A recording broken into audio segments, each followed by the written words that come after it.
à toutes et tous. Il n'y a pas beaucoup de... Si, Jean-Marc. Pas beaucoup de formateurs. Pardon. Donc on est ravis de vous accueillir pour cette action de formation à destination donc, de nos formateurs vacataires et permanents. Cette action de formation s'inscrit dans un cycle que nous avons démarré en début d'année. Cycle pour une première journée que nous avons réalisée en février, qui était plutôt d'ailleurs une information qu'une formation. Une information sur la réglementation et sur l'évolution de notre réglementation en formation continue. J'aurai d'ailleurs l'occasion de refaire une information en octobre, 6 mois après le lancement de cette réforme, pour faire un point à date, notamment sur des chantiers qui sont tout aussi importants que l'apprentissage, le CPF, plutôt pour faire un point d'actualité, comment se met en place cette réforme. Aujourd'hui, on fait appel à un spécialiste d'un thème, mais Isabelle vous en parle un petit peu plus sur le Serious Game. Mais encore une fois, cette action de formation s'inscrit dans un parcours de formation et on va vous proposer d'autres actions au courant de l'année sur des thèmes aussi innovants que Serious Game, enfin j'espère. L'objectif étant pour nous, c'est d'assurer aussi un transfert de compétences sur votre compétences de formateur, d'animateur. Donc c'est pour ça que vous recevrez à titre individuel une attestation de formation qui sera délivrée par l'organisme de formation, qui n'est pas le pôle formation santé, mais c'est l'organisme de formation qui est dirigé par Serge Renard, et Serge se présentera dans un petit moment. Voilà, donc je ne vais pas être plus loin, je vous souhaite une bonne session de formation. Donc je vais laisser Isabelle parler de Serge Renard sur cette action de formation. Bon après-midi. Merci. Juste 2 mots, parce que Jean-Marc a déjà dit beaucoup de choses. C'était pour vous préciser que cette sensibilisation au Serious Game vous apportera donc des outils pour enrichir vos méthodes pédagogiques dans le cadre des formations que vous réalisez, puisque vous êtes tous formateurs pour le pôle formation santé. Et donc des outils, celui de Serge Renard, je pense qu'il sera beaucoup plus apte que moi à vous le détailler. Un autre vous sera présenté le 15 octobre, et je vous demande de prendre vos agendas et de bien le noter. Il s'agit cette fois pardonnez d'avance mon accent épouvantable en anglais, de mind mapping. Mind mapping, je vois qu'il y en a beaucoup qui hochent la tête. En fait, c'est simplement la carte mentale. On appelle ça aussi un topogramme ou carte heuristique. Tout ça, c'est la même chose. Et c'est une spécialiste des techniques de communication, Madame Berger, orthophoniste de ton état, qui vous présentera donc l'utilisation de la carte mentale dans le cadre d'une formation, d'utilisation potentielle, sachant qu'elle vous proposera également une petite application qui vous permettra de le mettre en œuvre, de l'utiliser. Donc le 15 octobre, quelques mots de plus pour vous dire que nous sommes très contents, très heureux d'accueillir Monsieur Serge Renard, qui est lui-même vacataire pour le pôle formation santé, entre autres, qui a déjà eu l'occasion d'utiliser cette méthode, c'est vous qui le dites beaucoup mieux que moi, de Serious Game, dans le cadre de ces formations, qui a obtenu de très bons résultats, et ça je puis en témoigner, puisque j'épluche tous les bilans de fin de formation. Je peux vous dire que ça a été très apprécié, notamment également avec les retours de formation que nous avons eus oraux également. Eh bien, il me reste, je ne vous ai pas dit grand-chose sur Monsieur Renard, si ce n'est qu'il est formateur en management, spécialiste lui aussi des techniques de communication, et qu'il va tout vous dire sur lui dans quelques secondes. Pour ma part, je vous souhaite une excellente formation, une excellente après-midi, et puis j'espère vous revoir le 15 octobre. J'espère que vous pourrez vous libérer. Merci.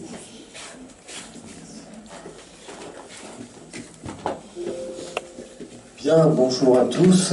Alors tout vous dire, là, quand même en 1h45, 1h30, ça va être difficile. Par contre, c'est vrai que l'objectif, c'est informatif, en ayant un maximum d'éléments visuels. J'ai mis des vidéos, etc., vous allez voir, pour prendre conscience de qu'est-ce que c'est un serious game, les différents types de serious game, et surtout des outils pour aller rechercher plus en avant si effectivement vous voulez aller dans ce sens-là. Et c'est bien l'objectif, bien entendu. Bien, donc Serious Games, on y va. Donc là, je pense que vous connaissez. Donc les objectifs, comme je l'ai dit, c'est essayer d'avoir effectivement une bonne vision de quelles peuvent être les capacités d'un Serious Games. C'est clair que durant cette présentation, je la souhaite interactive et si vous avez des questions, ça sera l'occasion.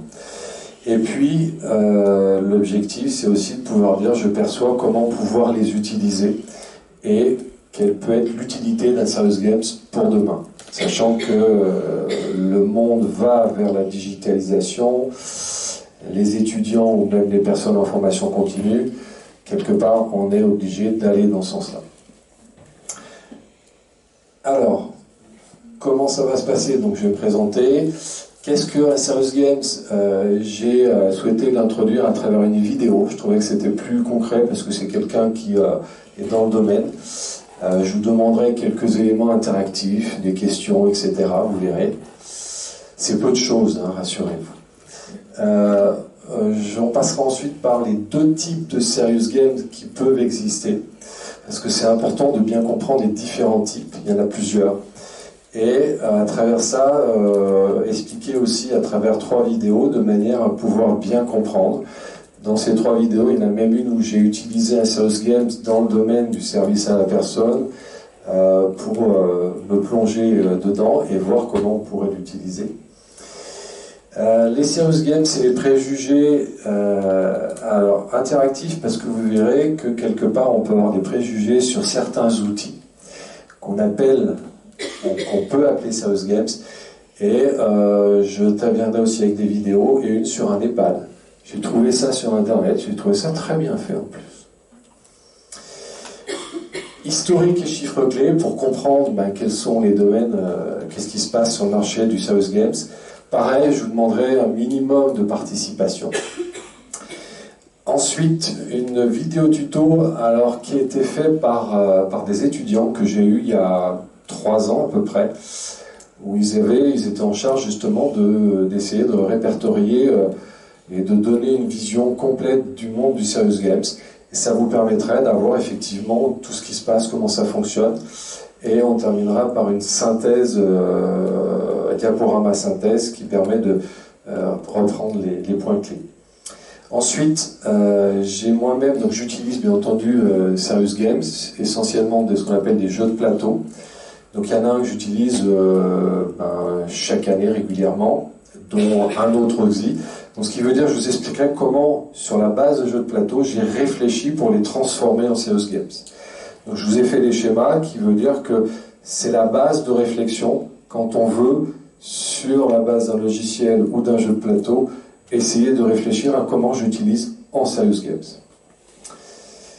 Alors aussi un peu interactif. Et puis les secteurs utilisateurs, les Serious Games, c'est les outils, c'est répertorier un maximum d'éléments, c'est ça. Pour ensuite les plus, les moins, le futur. Et on terminera par le jeu que vous avez ici qui s'appelle Big ID. Donc je vais demander carrément vraiment une participation de 6 personnes. Et l'objectif, c'est effectivement de pratiquer concrètement, sachant qu'on n'est quand même pas dans le même contexte, mais je vais essayer de vous donner des éléments sur comment on peut l'utiliser et comment on peut l'exploiter. Alors, d'abord, donc, je me présente, donc Serge Renard. Alors, très rapidement, donc ça a déjà été évoqué, tout ce qui est communication, relations clients, management et formation de formateurs. J'ai mis un chef d'orchestre parce que je trouve ça intéressant dans le sens où tout formateur aujourd'hui et demain, ce seront des chefs d'orchestre avant tout. Ce ne sont plus des personnes qui vont simplement transmettre un savoir. Le savoir, il peut venir de tellement d'endroits que c'est mettre en œuvre pour faire monter des compétences. Je fais aussi du conseil. Donc conseil dans ces domaines-là, J'interviens aussi en stratégie de décalage, donc sur la base d'un ouvrage qui s'appelle L'Océan Bleu, pour ceux qui connaissent, et ensuite de l'ingénierie de formation. Alors c'est intéressant parce que je travaille pour un client qui me demande de scénariser des futurs logiciels que vous verrez, enfin qu'on voit en e-learning. Et ça permet effectivement de bien réfléchir aussi quand on veut mettre quelque chose en Serious Game, comment on peut scénariser quelque part l'action. Et puis de l'accompagnement. Alors, j'ai mis un poisson rouge avec un aileron, merci, de dauphin, requin, etc., comme on veut. Pourquoi? C'est parce que dans tout ce qui est conseil, il y a ce qu'on voit, ce qu'on perçoit, et puis il y a vraiment ce qui est en dessous, et il faut vraiment les creuser. Voilà.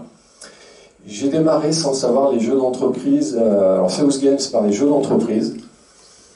À l'époque, quelque part, je ne savais pas du tout je n'avais pas la notion de Serious Games, mais après coup, je me suis dit, je peux faire les parallèles quand même. C'était déjà un début. Et puis ensuite, eh bien, à partir de 2012-2013, j'utilise chaque année des Serious Games, aussi bien avec des étudiants. Alors je dirais quand même en grande partie avec des étudiants et en formation continue, donc avec des adultes. Voilà en ce qui me concerne. Donc on va démarrer tout de suite par les Serious Games. Qu'est-ce que c'est? Alors c'est un jeu, mais c'est plus qu'un jeu. Je vous ai mis aussi cette image. Pourquoi?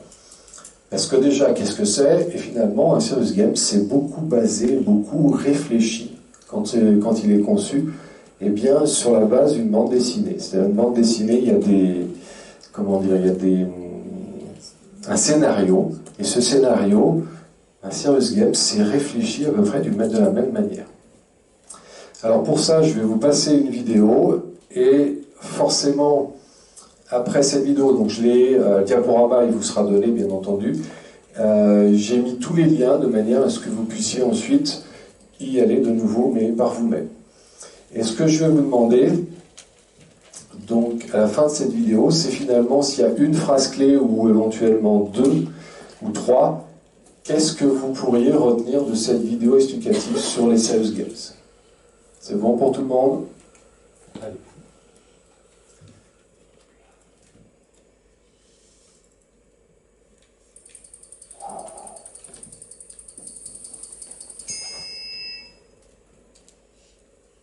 Le Serious Game, c'est quoi? En fait, c'est un jeu vidéo, la plupart du temps orienté un petit peu BD, c'est une BD animée, mais on peut aller beaucoup plus loin avec les traitements de la 3D. Et vous avez un apprenant qui va répondre à des questions, qui a des problématiques à régler. Il va avoir une formation en même temps sur une problématique donnée par l'entreprise. Et je prends par exemple l'exemple d'une centrale nucléaire. Quels sont les gestes à avoir quand on voit une fuite, quand on voit un robinet qui n'est pas fermé, etc. Donc la personne va apprendre au travers d'un jeu qui est totalement ludique, éducatif, avec des questionnaires, des bonnes ou des mauvaises réponses. Il n'y a pas forcément de bonnes ou de mauvaises réponses en fait, mais il y a toujours une explication donnée à la réponse qui est cliquée par l'apprenant. Alors, de cette vidéo, qu'est-ce que vous avez pu en retenir comme phrase clé? Est-ce qu'il y a quelqu'un qui veut... Ah oui, c'est le silence total.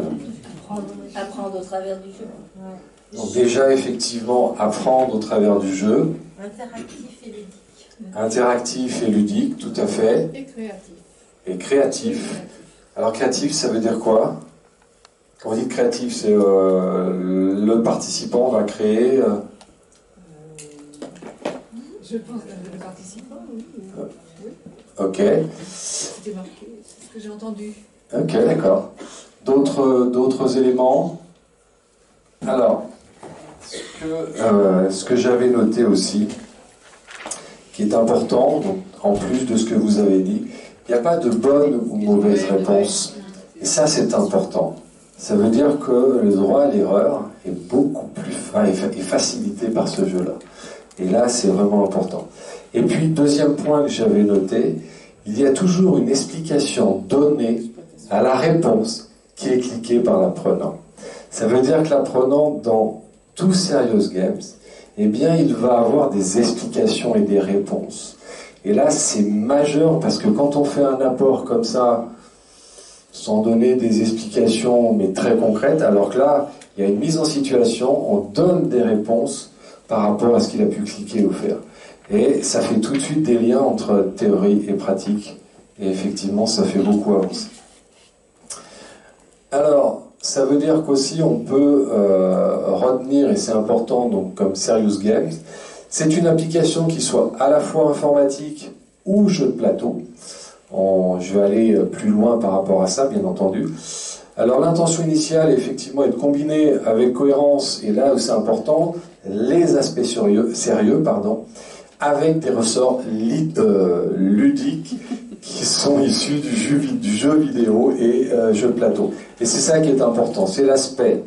Il y a des ressorts ludiques qui vont créer une forte motivation, avec lequel, effectivement, il y a des liens sur les contenus professionnels. Et c'est les deux qui font, quelque part, la bonne mayonnaise, aussi bien des jeunes d'aujourd'hui que des publics adultes, donc en formation continue. Alors, on va un peu plus loin, donc qu'est-ce que c'est le Serious Games? Quand vous voyez ça, donc Serious Games, une application informatique, quand vous voyez ça, est-ce que ça vous rappelle quelque chose de votre tendre enfance? Alors les Sims, oui, les Playmobil. Ah, ok. Oui, non, mais voilà. Est-ce qu'il y a d'autres choses? Les dessins animés. Dessins animés, effectivement. Voilà, donc. Alors c'est vrai que moi ça m'a fait beaucoup penser aux Sims. J'y ai jamais joué, mais j'ai vu jouer. Mais j'ai été voir. Et c'est assez fabuleux ces trucs-là, c'est dingue quoi. Donc, qu'est-ce que c'est les Sims? Alors je vais Sims, alors très très rapidement, c'est une application dans laquelle vous allez animer des personnages du style une aide-soignante, une infirmière, et vous allez la faire mettre en action. Elle va soigner des patients, elle va faire différentes choses, et si elle réussit, elle peut aller vers un médecin, etc. Mais il y a plein d'autres actions, puisque les Sims, je ne sais pas s'il y a garagiste, je dis ça n'importe quoi, enfin, mais il peut y avoir agriculteur, enfin. Et ça, c'est assez fabuleux. Donc voilà, après, je vais développer effectivement plus en avant cette partie-là, mais vous avez raison. Ensuite, Serious Game, un jeu de plateau, pareil. Est-ce que ça vous rappelle pas quelque chose, ça? Oui, non, mais quand je dis ça vous rappelle quelque chose, vous aviez tous joué, on est bien d'accord? Partie endiablée. Partie endiablée, voilà, ça c'est important. Pendant des heures. Et pendant des heures, la triche. Alors, ben oui, mais les Serious Games, il faut savoir admettre qu'il y a une motivation, il y a de la ludicité, et la triche va exister, ça c'est clair. Et puis on mise de l'argent et on gagne. Et on mise de l'argent et on gagne. Mais est-ce qu'à l'époque, quand vous avez joué par exemple aux Sims ou éventuellement à ce type de jeu-là, est-ce qu'à l'époque vous disiez, mais finalement, j'engrange des compétences en termes de savoir-faire et savoir-être. Voilà. Ben moi, je suis comme vous à l'époque, j'étais loin d'imaginer qu'on pouvait engranger des compétences grâce à ce type de Serious Games.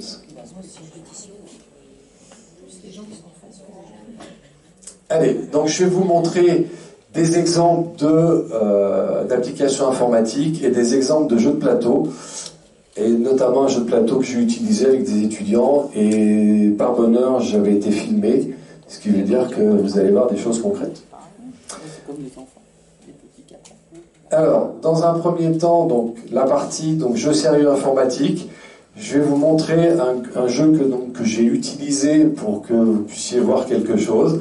Donc c'est sur sensibiliser et former les personnes, les professionnels des services à la personne. Et un deuxième très différent, Renault Challenge, conduire un entretien de vente, à savoir que celui-là, il est gratuit. Hein, je vous ai mis le lien. Et celui-là, bien entendu, c'est pour Renault, donc on ne peut pas l'acheter. mais à mon avis, il a dû coûter à peu près au moins entre 100 000 et 500 000 euros de conception. Mais ce qui est intéressant, c'est de voir que qu'est-ce qu'on a avec un jeu gratuit et qu'est-ce qu'on a, de façon synthétique bien sûr, avec un jeu payant. Hop là. Donc là, il n'y a pas de musique, mais je vais commenter au fur et à mesure. Chanter, bien sûr, bien sûr. Emmanuel, je suis d'accord avec vous, mais c'est vous qui avez chanté. Et du coup, voilà, moi, qu'est-ce qui se passe? Allez. Où est mon... Voilà, c'est... Voilà, ça y est. Donc là, vous voyez qu'on arrive sur un panneau d'entrée où on peut choisir un personnage, sa tenue de travail. Et d'ailleurs, sa tenue de travail, elle n'est pas anodine. Dès ce moment-là, si vous choisissez une tenue de travail qui n'est pas adaptée, on va vous faire remarquer que c'est pas possible d'avancer. Et que vous avez ici une avance de 50% déjà. Et c'est cette barre-là qui peut avancer en fonction des éléments qui sont vrais ou des éléments qui sont faux. Alors je vais passer, on va pas tout, pas pendant 9 minutes, mais c'est pour vous présenter vraiment ce que ça peut être un outil gratuit. Voilà, donc là je vais choisir un personnage, je vais choisir les vêtements, voilà. Et là on arrive effectivement, j'ai choisi les vêtements, je suis accueilli. Et regardez tout ce qu'on parle, tout ce qui est dit.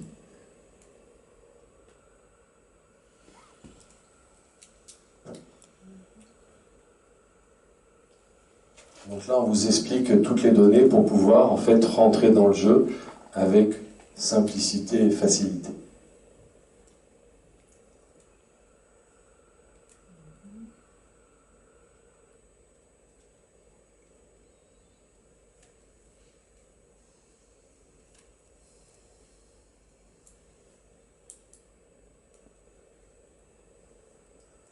Voilà, donc là, je vais commencer la balade. Et je me dis, mais où aller? Eh bien, la première maison, je vais m'y arrêter. Donc, prévention des risques et activités. En gros, c'est-à-dire que je décide de suivre une formation pour éviter de me blesser ou autre pendant mon activité professionnelle. Je choisis celle-là et je suis accueilli.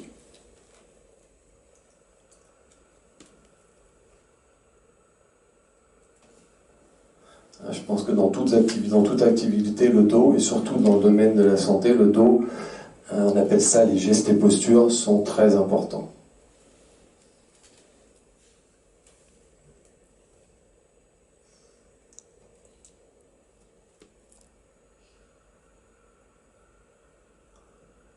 Alors d'ailleurs, c'est étonnant qu'il n'y ait pas de musique, parce qu'en général, il y a un fond de musique. Oui, et puis parfois même ils parlent.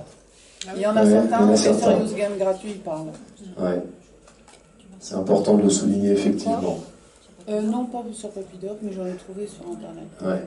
Donc là, je choisis de prendre cet outil pour me dire, mais finalement, comment balayer correctement sans se blesser. N'empêche que je rigole, mais c'est loin d'être anodin. Et donc là, il montre les deux postures, posture 1, posture 1, je les regarde de nouveau, et je me dis quand même, c'est la posture 2 qui est valable.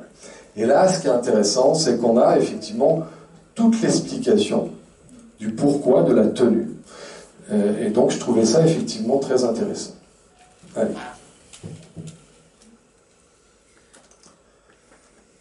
Voilà, après, il y a encore d'autres choses, j'avance.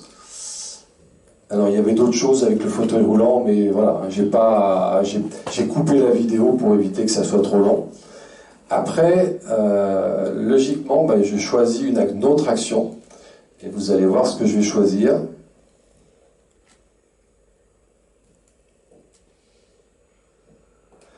Donc, avant, je dois passer par le changement de tenue de travail. Donc, toujours se dire tenue de travail adaptée à la situation.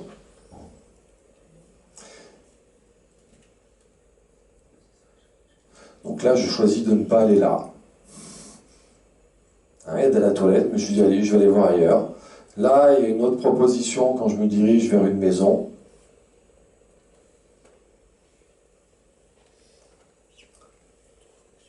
Et finalement, j'accepte. J'accepte la mission. Voilà, donc pareil, pour travailler en sécurité, je vais aller choisir toute ma tenue de travail. Alors j'avance parce que on va pas... Hop, hop. Ce qui est intéressant à savoir, voilà, c'est que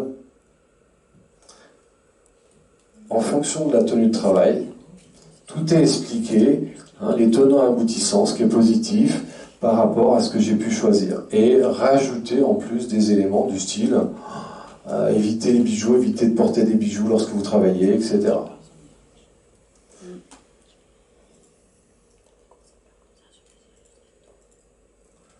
Voilà, donc là c'est intéressant, j'arrive chez la personne que je dois aider. Et là il y a une question tout de suite. La question, c'est intéressant parce que la question piège, si la chambre est adaptée, alors je ne sais plus ce qu'elle m'a posé comme question, et en gros bien vu, donc dès le départ, il y a une question pour voir si finalement j'ai les compétences ou pas pour faire l'action qui est demandée. Et même si j'avais une réponse fausse, on m'explique pourquoi l'autre réponse est bonne, et on voit bien qu'on peut avoir juste ou faux, et ça n'a aucune incidence sur l'individu. Et ça, c'est important. Alors, hop. Voilà, j'arrive donc dans la chambre de la personne que je dois aider. Donc là, il y a un échange.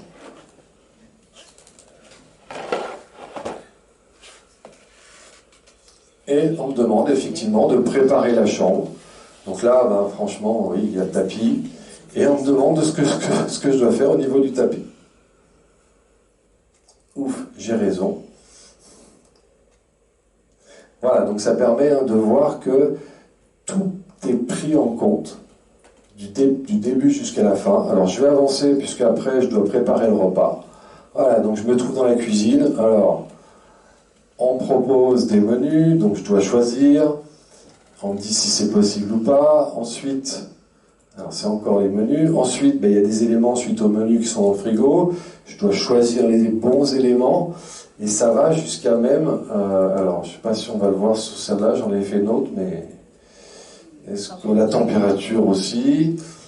Non, on ne va pas le voir ici. Il y a une autre, j'avais été plus loin, où effectivement, en fonction du plat à réaliser, eh bien, j'avais les ingrédients et puis je devais les mettre correctement pour pouvoir ensuite le mettre dans le four et que le plat soit réalisé de façon adaptée. Donc voilà sur cette partie. Donc on a là un jeu gratuit, mais qui est effectivement totalement dédié donc à un secteur professionnel. Et le deuxième, qui est effectivement différent puisqu'il a été créé pour Renault. Serious Games, Avatar, client virtuel. Il est temps de vous en dire un peu plus sur la formation revisitée par Renault Academy. Destinée aux vendeurs, cette formation a pour objectif d'améliorer leurs compétences et leur efficacité. Des principes assez simples mais qui méritent d'être mis en situation. Le jeu démarre donc par un quiz afin de vous mettre en condition avant de plonger dans la simulation d'entretien de vente. Une concession en 3 dimensions, un client virtuel qui vous interpelle et vous voilà mis à l'épreuve. Et le jeu en vaut la chandelle. Si vous parvenez à conclure la vente, vous gagnez 3 défis supplémentaires. Un quiz sur le comportement du client que vous venez de rencontrer. Un jeu consistant à repérer les erreurs d'un vendeur. Et une vente éclair dans laquelle la moindre erreur est sanctionnée. Ah, j'oubliais. Toutes les actions donnent lieu à un score. Il est possible de perdre des points, d'en gagner, voire d'en gagner beaucoup. Mais ça, seuls les meilleurs y parviendront. Voici donc quelques séquences tirées du Serious Game.